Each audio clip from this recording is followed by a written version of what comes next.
Because when the sun shines. Assalamualaikum warahmatullahi wabarakatuh. Perkenalkan nami abdi Risa Nur Apipah kelas 9. Di dieu abdi bade menjelaskeun deui tentang carita Miang ka Bandung. Dina Miang ka Bandung nyaeta ngacaritakeun tentang budak Kondi. Nyaeta si Kondi budak lembur di Panggerangan Tasikmalaya. Kira-kira tabuh 5 si Kondi geus anjeujle dina mobil kabagian diukna teh di tukang dina luhureun tumpukan karung beas. Tabuh 8 mobil geus canduk ka pasar Ciroyom harita keneh muatana dibongkar ku tukang kuli.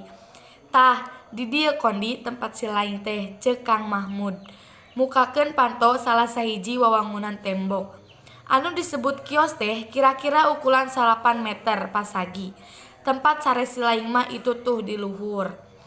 Cek si Kondi, kuring unggah ka tempat anu dituduhkeun ku Kang Mahmud minangkana mah lotengna ngan depek pisan.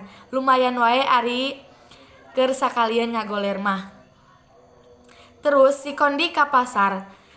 Matak heran nyaksian kaayaan di eta pasar teh. Sakitu geus peuting tapi kalah beuki rame kunu balanja cek si Kondi. Beda deui jeung pasar di lembur anu bukanangan poe Senen jeung Jumaah wungkul.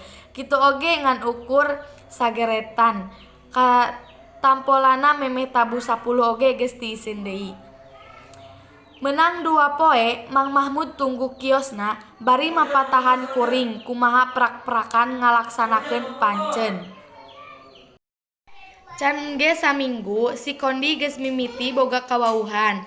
Nya anu pangheulana wau teh para patungon jongko anu pagawean sapopoena teu beda ti si Kondi. Nyaeta si Ahi jeung si Sule anu matuhna di kenca katuhu. Jeung maranehna mah kuring bisa disilipihapekeun anu keur ditungguan. Lamun kabeneran kudu nyelang heula ka cai. Hal-hal naon wae anu aya di pasar kuring meunang beja ti maranehna. Da geuning jalema anu unggal isuk pagaliwota teh rupa-rupa ti mimiti padagang nepi ka tukang copet. Sakitu wae video tentang novel Miang ka Bandung. Hapunten bilih aya kalepatan. Wassalamualaikum warahmatullahi wabarakatuh. Because when the sun shines we shine.